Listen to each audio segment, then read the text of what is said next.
two, get down. Bonjour à toutes et à tous, installez-vous, c'est l'heure de votre thérapie pop. Paid the cost to be the boss.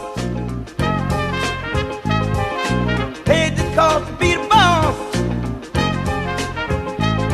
I paid the cost to be the boss. Chers amis, bienvenue à bord pour ce nouvel épisode de Thérapie Pop, l'émission qui décrypte pour vous la musique contemporaine des années 50 à demain. Nous sommes comme chaque semaine ravis de vous retrouver pour 26 minutes de culture musicale. Et pour mon plus grand plaisir, mais également pour le vôtre, c'est Gauthier qui nous prendra par la main aujourd'hui. Salut Gauthier! Salut Théo! Et on va clôturer ce mois comme tous les autres avec notre saga Bowie dont c'est déjà le 6e épisode. On avait laissé notre bon David en 74 avec la sortie de Diamond Dogs. Aladdin Sane et Ziggy Stardust avaient laissé la place à Halloween Jack et la cocaïne était devenue la nouvelle vitamine C de Bowie. Dans l'émission de ce jour, on va se pencher sur les deux albums suivants, à savoir Young Americans et Station to Station.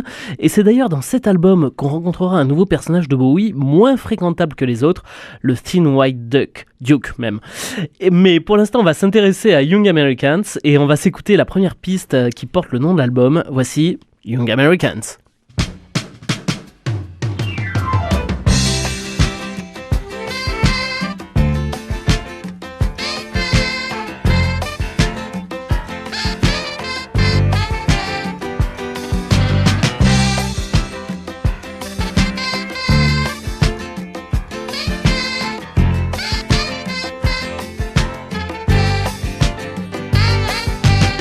We pulled in just behind the bridge. He lays her down.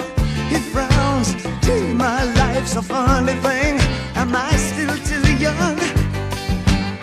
He kissed her then and there. She took his ring, took his babies. It took him minutes, took her nowhere. Heaven knows he'd have taken anything. All night. She wants a young American.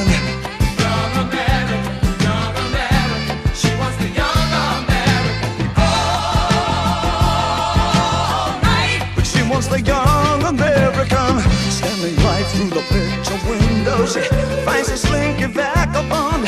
He coughs as he passes a Ford Mustang. Heaven forbid she's taking anything but the freak and his title for nothing. This is a step and cuts his hand, showing nothing. It swoops like a song. She cries, where have all Papa's heroes gone? All night she wants a young American. Young American, young American. She wants the young American. All right. Well, she wants the young American. All the way from Washington.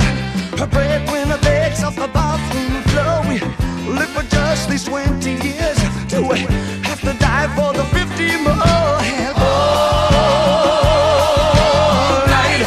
He wants the young American. Young American, young American. He wants the young American. All right. All right. Well, he wants the young American.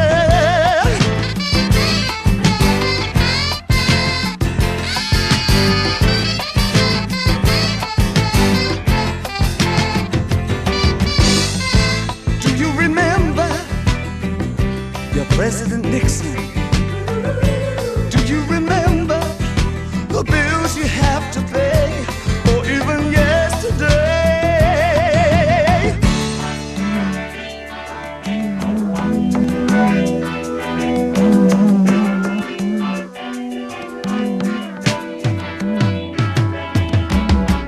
Have you been on America? Just you and your idle simple set so loud. Leather everywhere, and not a miss left from the ghetto. Well, would you carry a visa? Just in case of depression. Sit on your hands on the bus of survivors, blushing at all the Afro-Sheilas. Ain't that close to love? Well, ain't that close to love? Well, it ain't that far to door. Her heart's been broken just like you and all night. What the young American? Young American, Young American. you want the young All American. right. All right. You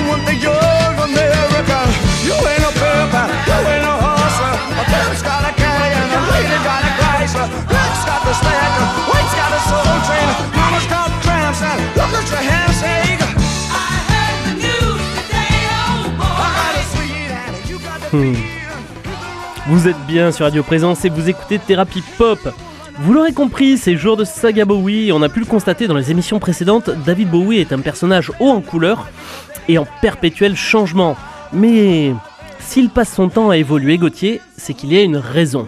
Alors, il faut effectivement qu'il poursuive sa mue, notre ami. Il quitte le côté british de sa carrière, on l'a dit, il quitte définitivement l'Angleterre.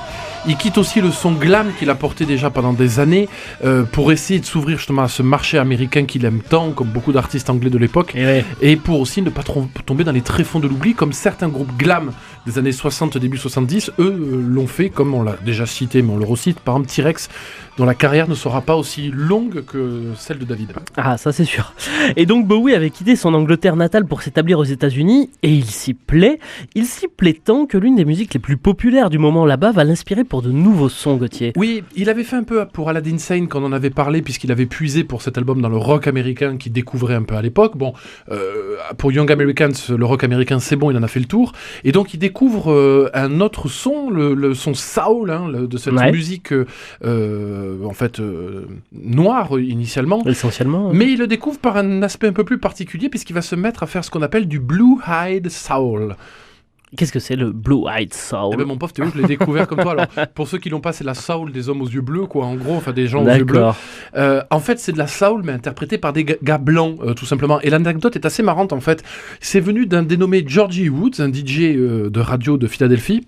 Alors, dans les années 60, 64 pour être plus précis, qui en fait à l'époque passe des CD de rhythm and blues et de soul, donc une radio plutôt orientée noire, on sait qu'à l'époque c'est assez clivé, et il passe notamment les CD d'un groupe qui s'appelle les Red House Brothers, et notamment une chanson d'eux que je vous invite à aller écouter, You Have Lost That Loving Feeling, et donc en pensant que ces gars sont des noirs, puisqu'ils passent de la musique noire, et le jour où il va les inviter en studio pour les interviewer, il va se rendre compte qu'ils sont blancs, et il va leur dire, voici mes frères de l'âme aux yeux bleus, donc voici mes frères Blue Eyed Soul.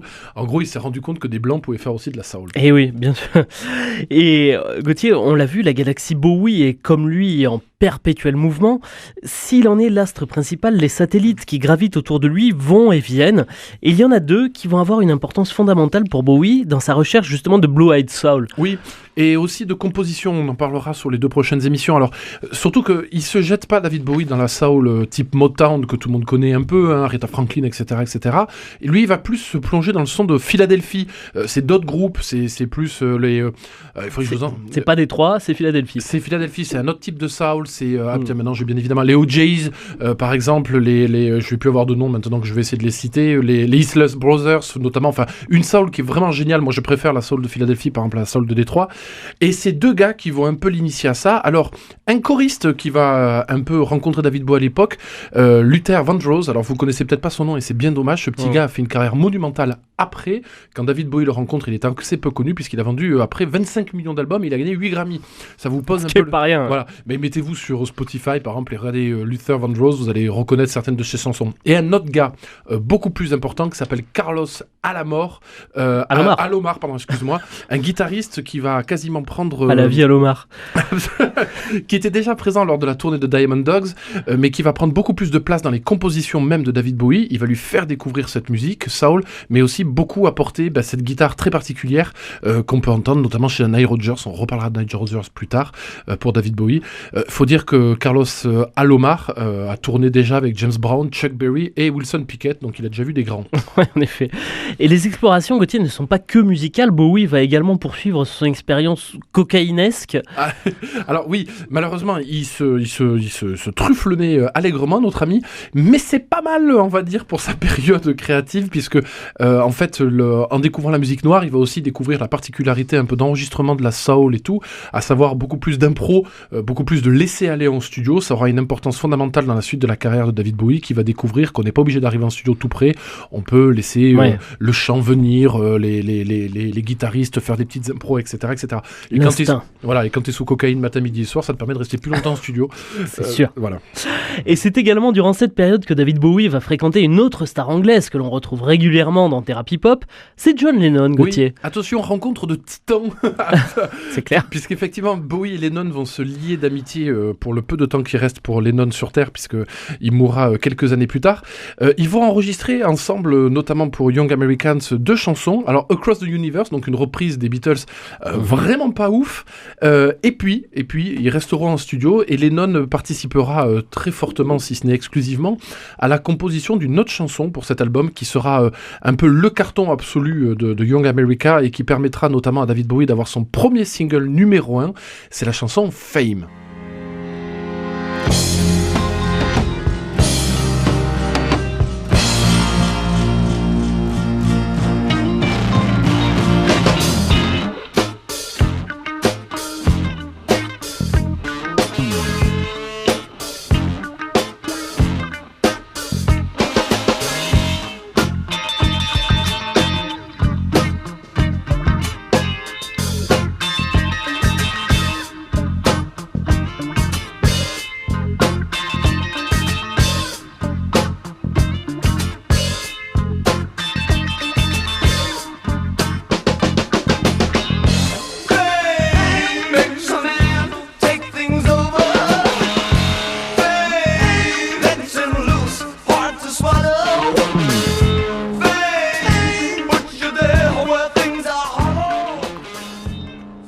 Force est de reconnaître que quand Lennon apporte sa patte, c'est quand même souvent le gage de réussite. Bon, hormis sur Across the Universe, mais faut quand même reconnaître aussi que Bowie, les reprises, c'est pas forcément son truc. Ouais. On s'en était rendu compte dans Pin-Ups. L'ennui pour Bowie, justement, je reviens à John, c'est que John, malgré les brouilles qu'on avait évoquées dans la saga Beatles et que tout le monde connaît, il fréquente encore le bon Paul McCartney et que ce dernier, il est pas tendre avec Bowie. Ouais, l'anecdote est assez croustillante. Effectivement, un soir, John, Paul et Linda McCartney sont dans la suite de David Bowie, donc à l'hôtel Pierre, je crois, à New York. David Bowie, tout excité de faire écouter son dernier album aux The Beatles, et donc il le met une fois, 2 fois, et à partir d'un moment, Paul McCartney propose avec son flegme tout anglais s'il n'est pas possible d'écouter un autre album, comprendre que ça lui plaît pas plus que ça à ce bon Maca. C'est bon, j'ai ma dose. Alors je sais pas s'il n'y a pas le bif justement entre Lennon qui jouait aussi quand il entend Fame, voilà. Et oui, il y a peut-être un petit peu de jalousie. Enfin, c'est pas trop le genre des Beatles, mais non. Et je vous le disais, la galaxie Bowie est sans cesse en mouvement et il faut reconnaître qu'on a un petit peu de mal à suivre. Qui l'accompagne? Sur quel album, Gauthier? Ouais, alors c'est un peu le problème effectivement quand tu changes tout le temps et même de pays, c'est que les Spiders, par exemple, dont on a parlé pendant pas mal d'émissions, il y a quasiment plus personne si ce n'est Visconti qui est encore là mais qui a raté les débuts. On l'a dit, Alomar arrive et prend un peu la place de Branson à la guitare. Voilà, ça ne fait que muer parce que David Bowie mue et qu'il n'a pas le temps. Bon, on avait dit aussi que par exemple pas mal de Spiders étaient partis pour des raisons de cachet parce qu'ils n'étaient pas très très bien payés par rapport aux autres et tout. Mais voilà, bon, malheureusement on peut pas vous faire et de scientologie également. Bon, on se marque une petite pause dans l'émission, on s'écoute Right.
Wish I had sometimes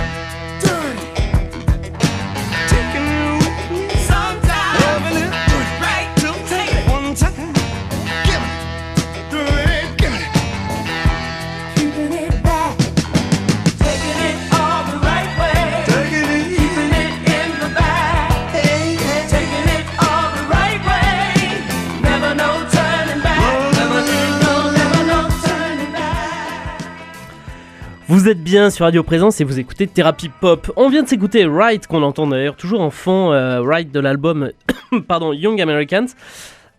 Satané Wasabi. Et dans la seconde partie de l'émission, on va laisser cet album pour s'intéresser au suivant, Station to Station. Toutefois, Gauthier, un dernier mot sur Young Americans.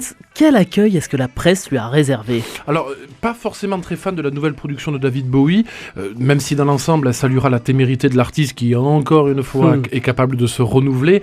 Bowie, lui, n'aura pas du tout cette vision.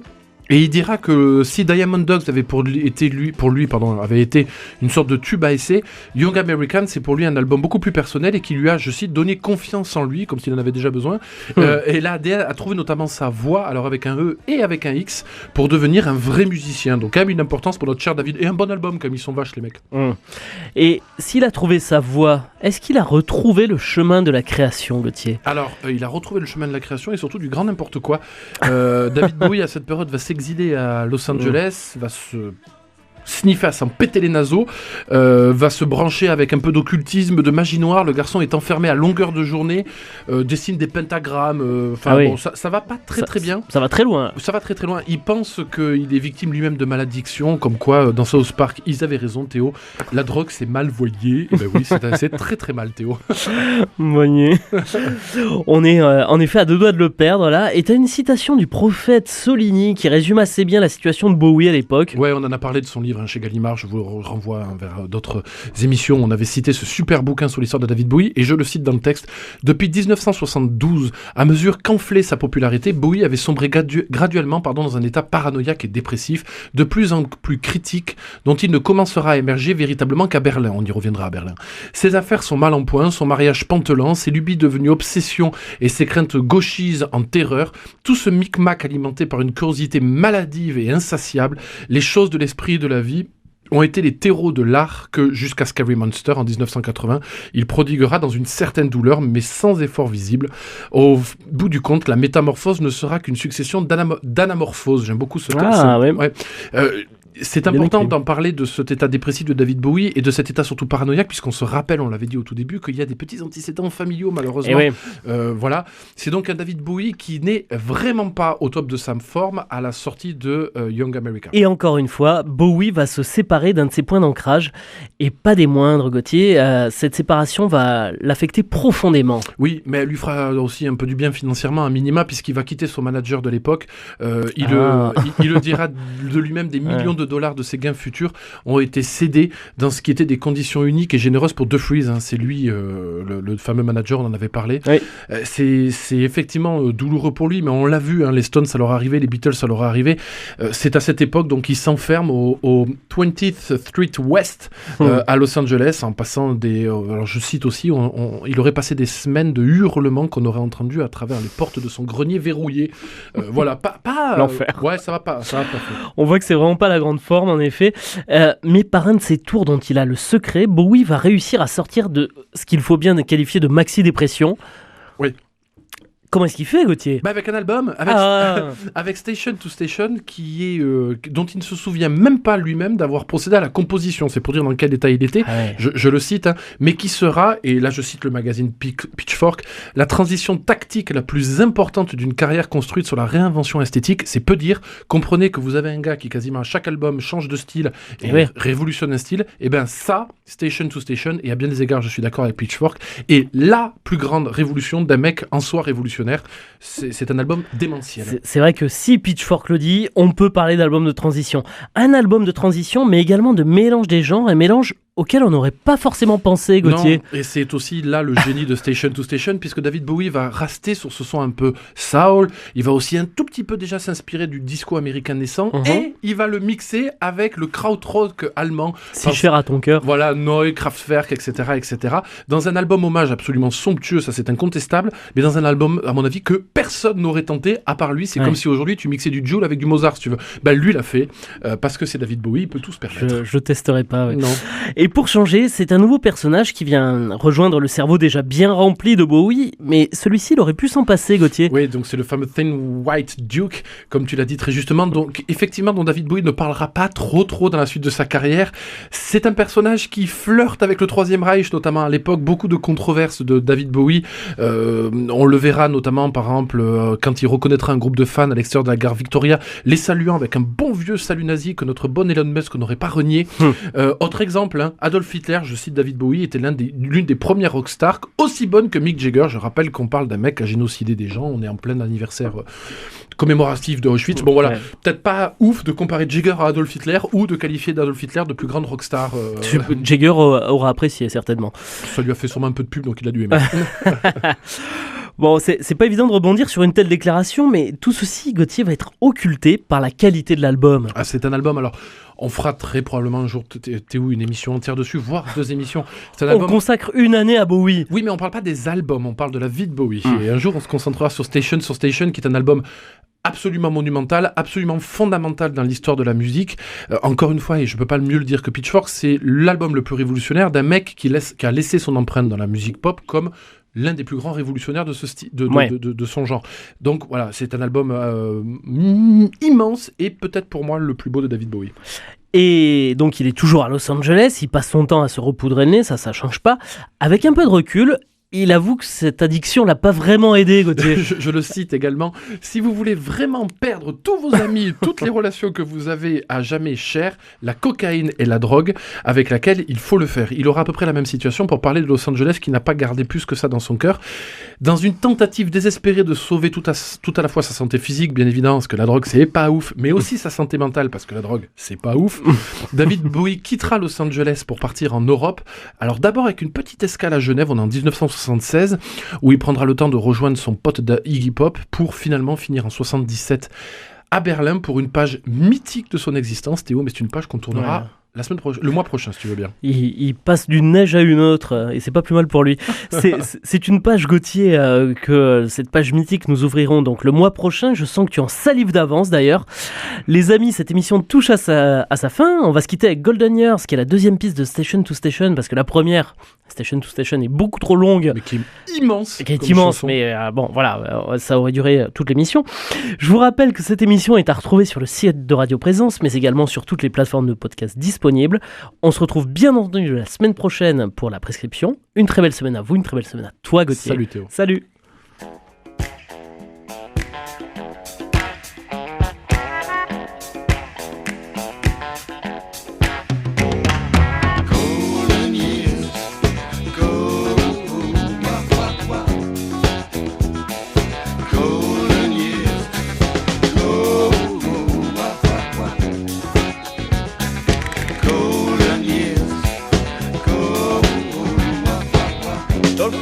Hear you say life's taking you nowhere. Angel, come up, baby. Look at that sky, life's begun. Nights are warm and the days are young. Come up, baby. There's my baby lost, that's all. Once I'm begging you save a little soul.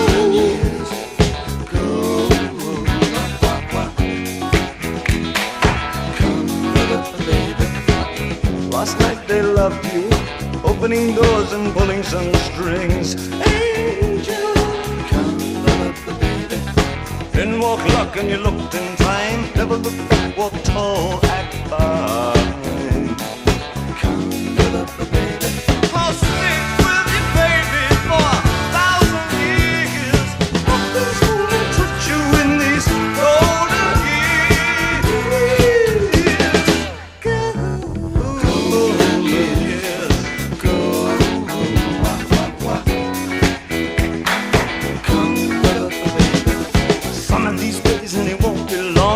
Back down where you once belonged, in the back of a dream car 20 foot long. Don't cry, my sweet, don't break my heart. Doing alright, you've gotta get smart. Wish upon day, I believe, oh Lord, I'll believe all the way. Run for the shadows, run for the shadows, run for the shadows in these golden years. There's my baby lost, that's all. Once I'm begging you, save a little golden years.